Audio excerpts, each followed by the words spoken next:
and welcome to this week's episode of Sales Success with Lixxy, where we are passionate about helping you transform the sales in your business so you can be stress-free and earn more money. On today's episode, we are joined by Lisa Williams, who is the vision board queen. She's a trained vision board facilitator who works with businesses to create the blueprints for their dream life and the freedom they desire. So we are going to be talking all about the power of vision boards and how they can help you achieve your business dreams. So let's get into it. Okay, Lisa, could you tell us a little bit about who you are and what you do? Yes, of course. So my name is Lisa Williams, and I'm also known as the Vision Board Queen. And I help business women create the blueprints of their dreams and their desires so that they can live the life and the freedom that they desire. I love that. How exciting. I've been looking forward to this conversation. So I think what I would love for you to start with is just a description of what a vision board is and why you think they're important. Yeah, of course. So a vision board is a collection of images of your dreams and your desires. It is designed to serve as a source of inspiration and motivation to help you take the steps to make and bring those dreams to life. Now, I love the purpose of a vision board is because it's a great tool to help you achieve those goals, especially when you are in business. Business life gets very noisy. It's probably the easiest word to use. So when you kind of hear all this noise and see all this noise around you on social media, in the business field, in groups, etc., your vision board will allow you to bring that noise back to actually what you want rather than the noise that's around you. So it really allows you to capture your own visions so that you can stay on your own path rather than take on board all this noise and all this energy that we don't actually need. I love that because business life is so busy. There's so much we could be doing or want to be doing, and that we can get distracted by as well. So coming back to kind of what's really important to you, I think is absolutely key. So when we see this noise, like some of it's really incredible, but we tend to buy in on spur of the moment or FOMO. But if we really ask ourselves, do we actually need that to what we need to get to before we buy into things, then it allows us to kind of look and to see if it's actually a purpose for us. I love that. And what's the difference between vision boarding and goal setting? So there's not much difference really, to be honest. There's very similar principles, but vision boarding is it's more of a spiritual side of goal setting. It allows you to visualize it, whereas a goal setting is more structured. It's more, this is what I want to achieve, A, B, C, D, whereas the vision board will allow you to embody that goal, but in a visual way, in an more affirmation way, in a more connection way. So it allows you to go a bit deeper and a bit more inwards than what a goal would. Yeah, I like that. I use goal setting and achieving quite a lot. I don't tend to use vision boards, but I can see from your description now, I can see why you would use both. Because I think a goal, if you set a goal well, I think it gives you kind of the roadmap and action steps that you need to be taking. But if you can't visualize the success at the end, then you're going to struggle to hit the goal. And I think that's where the vision board comes in, is it helps you picture what it would look like if you hit the goal. Yeah. So for me, I would always create the vision board first, get my ideas, my visions, my affirmations on it, my feelings of how I'm going to feel when I've achieved it. Then I'll break that down into a strategy way of, well, this is what I want to achieve. This is when I want to achieve it by. This is how I'm going to achieve it. So I'll break that down then into a strategic way of how I'm going to get that goal. I love that. Yeah, it's like the vision, isn't it? It's what's it going to look like, and then taking that and turning it into a plan so that you can get to that point that's on the vision board. Yeah, absolutely. So if we've got people that are listening that have never made a vision board, they've got no experience with it, where do we start? The first thing is one of the first things is obviously just get a pen and paper, just a plain piece of paper, and just brain dump down exactly what it is you want. Something similar to a mind map. So I'm going to show you mine for those that are watching this recording. They'll be able to see this. But if you think of a mind map as in like a spider diagram type thing for those that are listening. So it's very much like you've got like your desires, and then I break it off into like 6 different categories. So I've got like material goals, self-care goals, wealth goals, family, travel, and then health. And then I'll go off then when my brain kind of processes, well, this is what I want to achieve in my health, this is what I want to achieve in that. And then it might go, so just imagine like a real spider diagram, a brain map of all of your dreams and your desires. And I use the categories more to help me rather than thinking of the whole everything at once. I kind of use the categories to give me some navigation through that brain dump.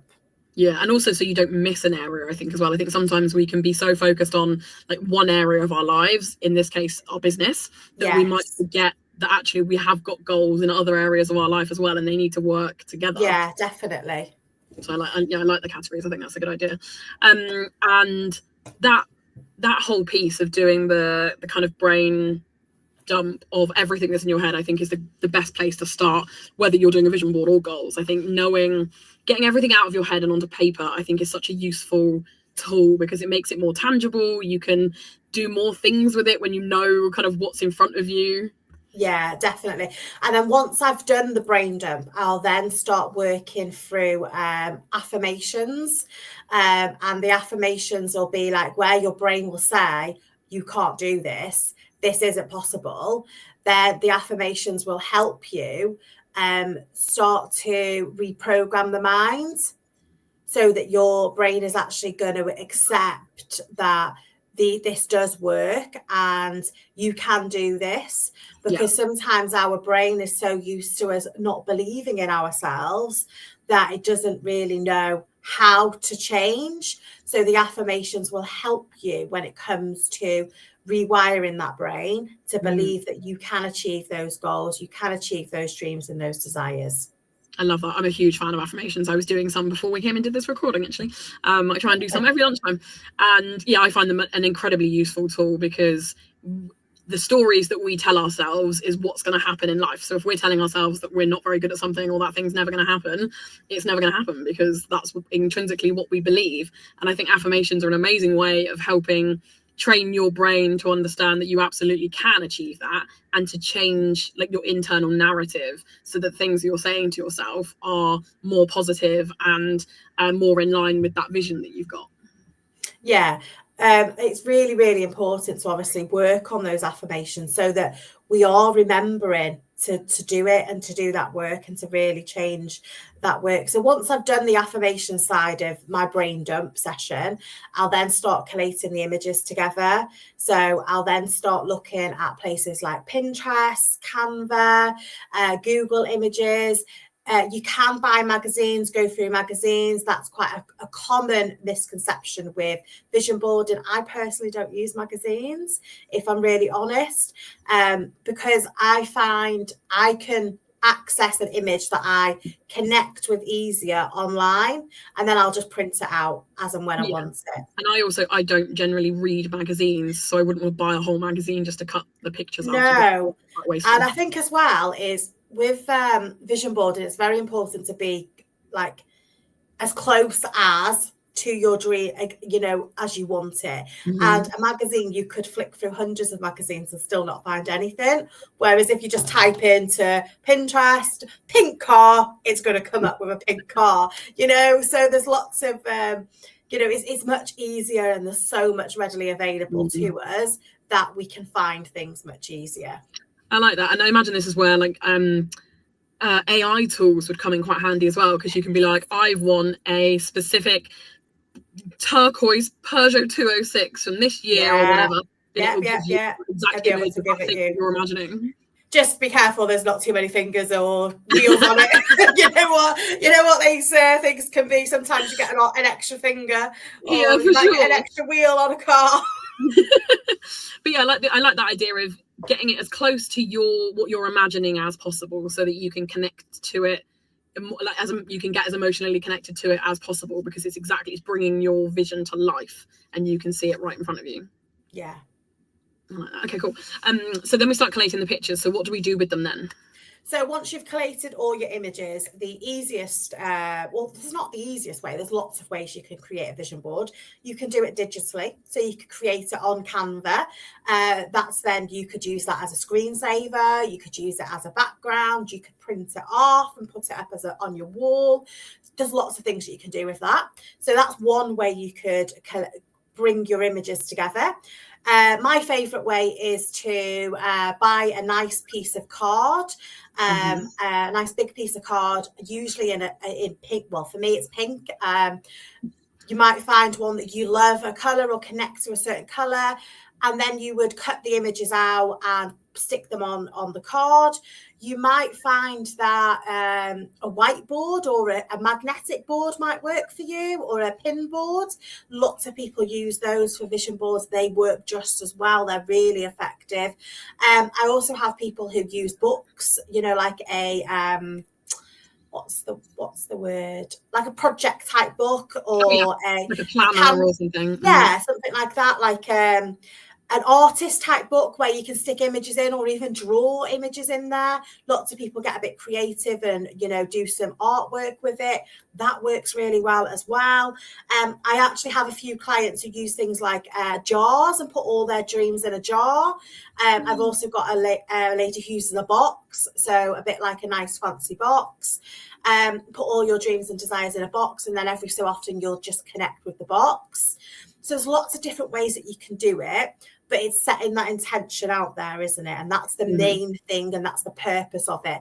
When it comes to putting the images on a board, there's no right or wrong way. There's no if you do it there, it's going to manifest itself. Or if you put it in that corner, it's going to work. It really doesn't work like that. The idea is you go with your gut instinct and go where that image feels right for you. I like that. Yeah. And that's all you have to do. And what you will find is if you've got a colour that you like, that colour is going to come through on the board. If you've got a personality trait like being organised or scatty, that's also going to come through on the board. And that's absolutely fine, because the board is for you. Okay. There's no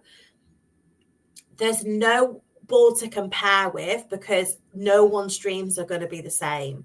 So the board has to connect with you. So if you are trying to be organized but you're actually not organized, then the board's not going to align with you. So go with your gut instinct. Don't try and be perfect when you are actually not perfect. Yeah, I like that. And just on that same vein then, so in that example, if you're someone that's trying to be more organized but you're not organized, should we be trying to organize the vision board so that it aligns with the future self? Or if you want to be more organized, then having that on the vision board would be the first point. But if your vision board is looking organized and you are not an organized person, you might find that there's going to be a bit of a block between connecting with the board. Okay. Yeah. Probably because you wouldn't be able to, as you're looking at it, it's not going to look like your vision board because it's too organized. I see.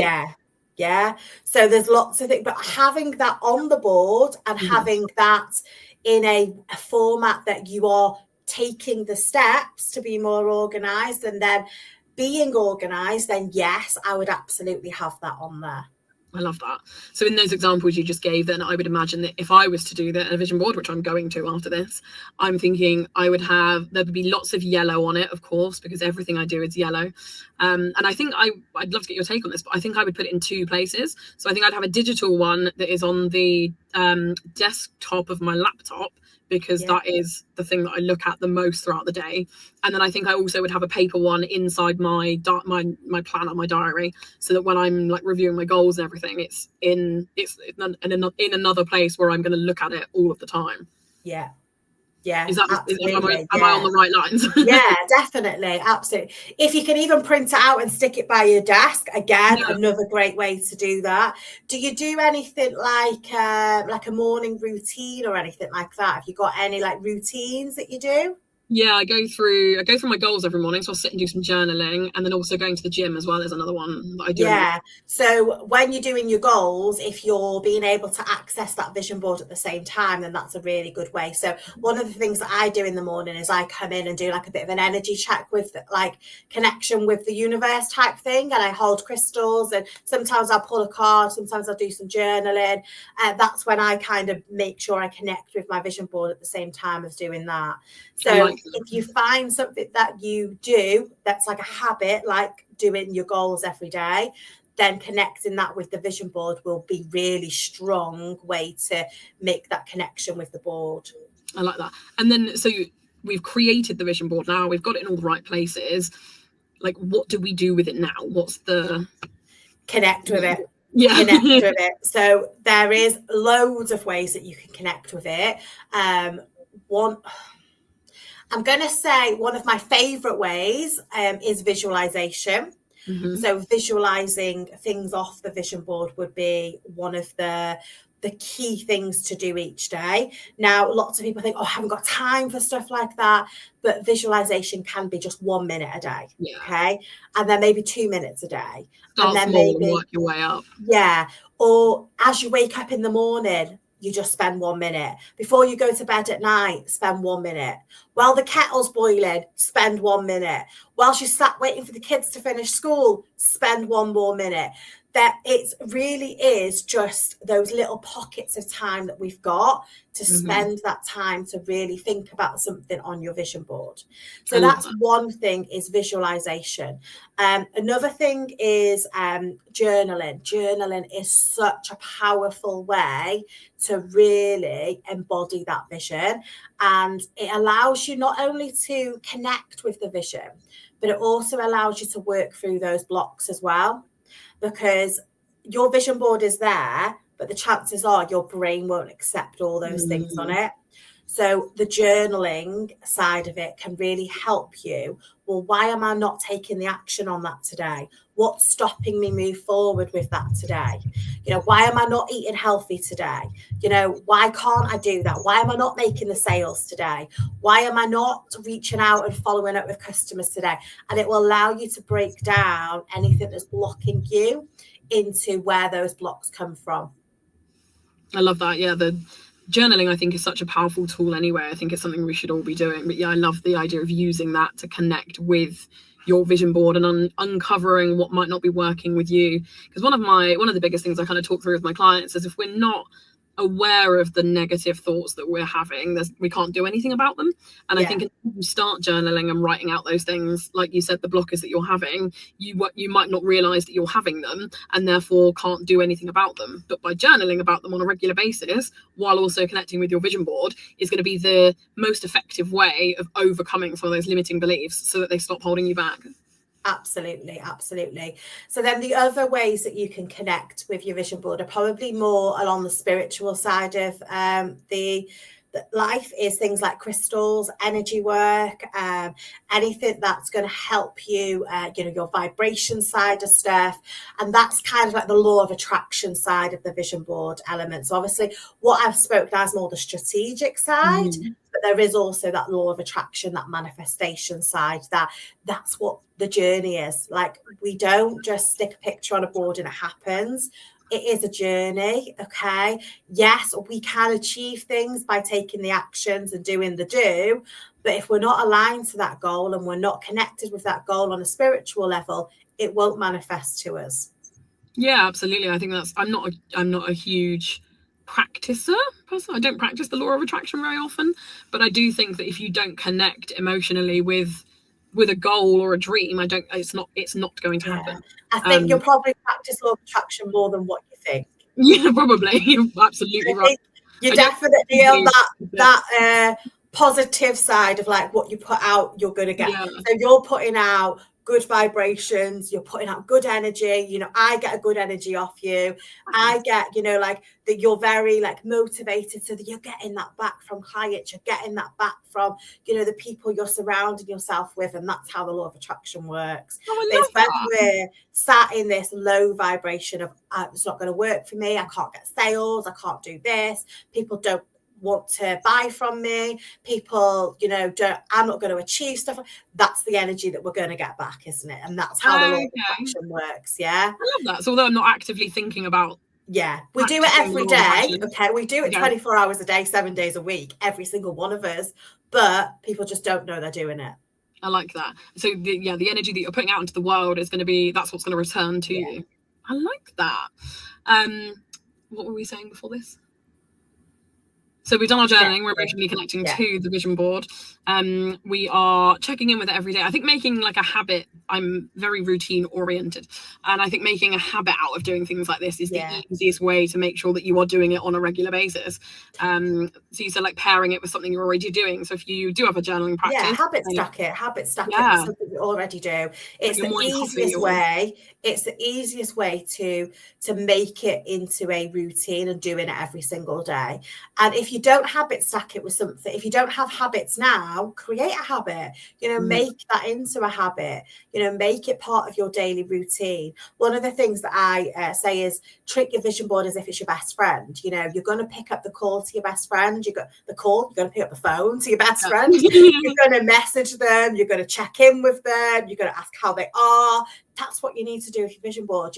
How are we doing now? What do I need to work on now? What's blocking me? And that's like your journal, saying hi to it in the morning, and it sounds weird to say hi to something in the morning or, but it's a part of your daily routine. If you want it to work for you, you've got to show up for them. Oh, 100%. And although I don't use vision boards, I take that same attitude towards my goals, and that's why I review them every morning, because then I remember what my goals are, why I'm working towards them, and it helps your brain throughout the day to kind of keep you focused on that thing that you're working for. And it'll work the same with your vision board. If you spend 10 minutes in the morning visualizing your vision board, then throughout the day your brain is going to be looking for ways to help bring that vision to life. So when you're faced with decisions, either conscious decisions or subconscious decisions, you're going to be steered more towards the ones that will help you fulfill that vision, because you've spent the time that morning reminding yourself of what that vision is. Absolutely. I love that. Okay, any other tips or tricks or things that we need to be thinking about when we're putting together a vision board? When we're putting together putting together the vision board is the simplest process. It isn't hard, isn't rocket science. You don't need a degree or anything to do it. Everybody can do it. One of the things that I want you to consider is what's stopping you. Mm-hmm. I find people come and listen or, watch me or join me and they go, oh, I want to create a vision board. I want to do this. But then they don't take that first step. So if that's you and you have said before, I want to create a vision board, and you've never got round to it, or maybe after this, you think, oh, I want to create a vision board, but you still don't take the action, what's stopping you take that action? So be conscious of what that first step is that's stopping you, because that's one of the first hurdles to get over. Once you're over that hurdle, it's that conscious thinking around, well, what's holding me back? What's limiting me? What's blocking me? Because we all have them. Even like 8 years on, I still get things that block me. I still get things that show up and go like, stop me in my tracks, and I'm sure you do as well. It's that conscious knowledge of the more you do it, the easier it will become. I love that. Yeah, absolutely. Like there's, for most new things that we pick up, there is generally something to start with that gives us resistance. And the example I always give is like exercise, because it's something that most of us do but don't love doing. The first time that you go to the gym or the first time that you go for a run, it feels awful, but when you have done it multiple times, obviously you're getting fitter, so it feels a lot better. And it's the same thing, I think, with vision boarding or goal setting or whatever it is that you're doing. Absolutely, yeah. And being aware of that resistance is the only way that you can overcome it. Like we said before, we're doing the journaling. I've been saying for nearly a year that I'm going to go to the gym, and I still haven't been. So, it's exactly the same thing. I said all weekend we'll go for a walk, and we didn't go for a walk. So it's the same. It's the same thing, isn't it? But once you're out there and you're doing it, you absolutely love it. You feel good. And that's the same with vision board. Once you've actually taken the time to create it, you will feel amazing, and you will have that motivation and that inspiration each day to actually show up for your dreams, because you are actually worth those dreams. You might not believe that right now, but you are. Yeah, for sure. And that should be one of the affirmations. If you don't currently believe it, that definitely needs to be one of your affirmations, that you are worth those dreams. And I think when you're building the habit in, as with any habit, like start small. So if you decide a vision boarding is going to be the thing that you're going to adopt in 2025, don't think I'm going to spend an hour every day like visualizing my vision board, because the likelihood is that's not going to happen. Like start with a minute or 2 minutes, and then do that for a month until it feels really easy, and then increase it if you want to. Because I'm thinking that the more time you spend on it every day, the more effective it's going to be. Is that the right kind of attitude? Yeah, I suppose the more time you spend connecting with it, the more it's going to work for you. Absolutely.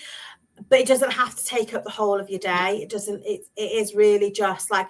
But the more time you spend working and connecting with it, the more your mindset's going to be stronger anyway. So you're going to be in a better position to take actions and take, steps towards those dreams and those desires.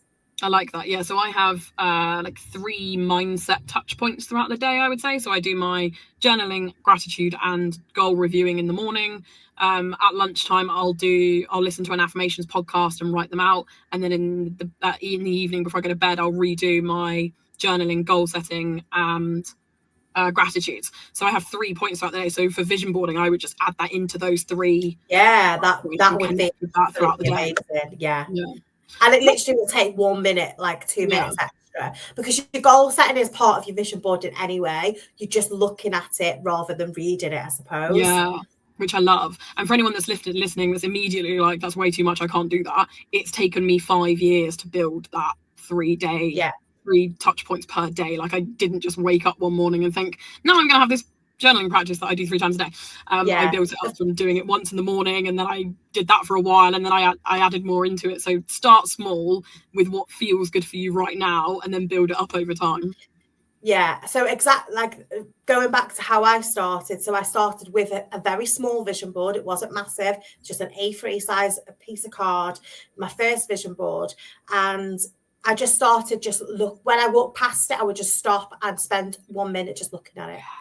And then as I developed my own toolkits, I then implemented gratitudes. So I would start writing gratitudes for the future. So gratitudes can be done in like 3 different tenses. It can be done like past, like what happened yesterday. It can be done what you're grateful for right in this moment. And it can also be done like, I'm grateful for manifesting XYZ. So that's kind of how I started incorporating gratitudes into my vision boarding. And then I started working on the journaling, like going deeper into the blocks that are stopping me. So it is just a toolkit to build up. And then as I've developed, I've then implemented things like the crystals, the energy work, card pulls. I'd pull cards based around, like, obviously it was the full moon last night. Obviously that was probably a few days ago when this episode goes out, but things like the full moon, the new moon, I'll pull a card to see what I need to work on during that moon phase. If I've created a new vision board, I'll pull a card that represents the vision board. There's lots of things that you can then add to that toolkit, but I just started with gratitude. Yeah, which I think is the best place to start. Yeah, for sure. I think being grateful for what we have now and for what will come, I think, is one of the most powerful tools that we have at our disposal, and it's such an easy thing to be able to do as well. Yeah, it was one of my favorite things. It got me through lockdown anyway. Yeah, I can imagine. You said something there about like changing the vision board. So how often should we be, I guess we're connecting with it every day, so if things on it are going to change, we're going to know that? Or should we be making time, like every month I will sit down and make sure that my goals are still the right goals? Is that the sort of thing we should be doing? So absolutely. You've literally like sang like music to my ears kind of thing. So I get lots of people that come and do a vision board, and they'll create one in January, and then they'll create another one next January. I get it. It's a new year, a new vision board. I get it. But to really have it on point throughout the year and really stay that connected with it, I would recommend updating it at least every 3 months. Okay, so once a quarter. Yeah. If you find like at the end of the month you're doing a bit of a reflection and you've achieved something, take it off. You can add something new on if you've got a new goal for that month. The chances are that you've probably set your goals for the year kind of thing. So most of the stuff on there, you might not be adding a lot of new stuff on, like every month. It'll be still something reflected on the vision board as well. As you grow on this journey, your visions will grow with you. So you might put something on now, and then in December, it might be completely out of alignment with you because you have changed as a person, and that's okay. It doesn't mean the vision board hasn't worked for you. The vision board has directed you to where you need to go, but you won't know that if you don't do those check-ins with it. Yeah, I love that. And I think it is really important to make sure that you are continuously checking in with your goals and your vision board to make sure that it is still what you want to do. Because I think the worst thing that you want to happen is that you are continually giving brain power to a vision or a goal that you no longer want. Yeah, there's no point, it's just a waste of your time. Yeah, exactly. Yeah. And I think as well, I'm just going to call out that it's okay if you want to change a goal. Like if you set a goal January 1st and it gets to the end of March, you're doing your quarterly review and you realise, actually, I don't want to do that anymore. That's okay. Like that's you don't have to feel absolutely bad. okay. And I think if you think back to yourself, like when you were at school or you were at college or university, do those goals that you had then still count now? Absolutely not. I wanted to be a lawyer. Definitely don't want to be a lawyer now. Couldn't think of anything worse than being a lawyer. The only law that I work with now is the law of attraction.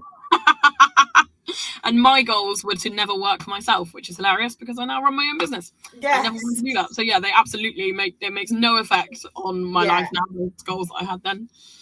And we change as people, and especially if you are on a journey of like self-development, self-growth, and you're working and you're in business, then you are changing and you're learning new things at the same time. So allow that space to allow those new goals to come through as well.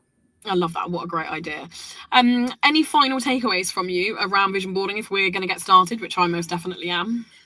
Definitely do it. Okay, don't wait. Don't sit on it.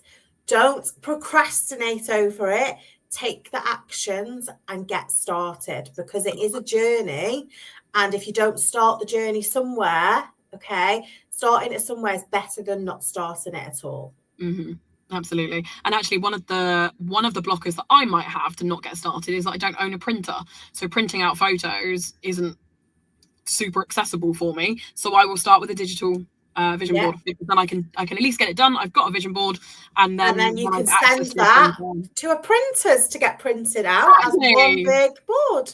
Much easier. Well, thank you so much for joining us. It's been so nice chatting to you. You're very welcome. Thank you so much for tuning into today's episode. My 3 key takeaways from today would be to give vision boarding a go. If it's not something that you've done before, I would suggest trying it out because we never know what's going to work or not work. And until we try something, we can't be certain. So I would give it a go. So do what Lisa suggested and start with a mind map or a brain dump of all of the things that you would love out of your life, and then start looking at how you can turn that into a visual vision board. Then I would look at number 2, which would be to build a practice of connecting with your vision board every day. So if you don't currently do anything like this, habit stack it against something else. If you have been listening to me or following me for a while, you'll know that I am big on reviewing my goals every day. So I hope you are too. And if you are, then add this into that. If not, start building a practice of reviewing your vision board and your goals on a daily basis so that you can constantly remind yourself of what it is that you're working towards, so that when your brain is faced with decisions, it leans more towards those that are going to help you achieve those goals. And my 3rd key takeaway would be to start journaling. So it's not specifically related to vision boards, but we talked about it a lot in this episode. And it's something that I have done over every day for the last 5 years, but I got out of the habit because of all the pain that I was in over the last year. And I've started doing it again, and I've already noticed how much better I feel since starting that in December, and it is the 14th of January now when I'm recording this. And yeah, I've already noticed a difference in how my mindset feels, how I'm approaching the business. It just is such a good way of helping to strengthen your mindset. So doing things like writing out thoughts that are in your head, or writing out what you're grateful for, just little things every day that can help you strengthen your mindset and build a better approach to the decisions that you're making and how you're running your business and how you're showing up in your life. Thank you so much for tuning in. I will see you next time.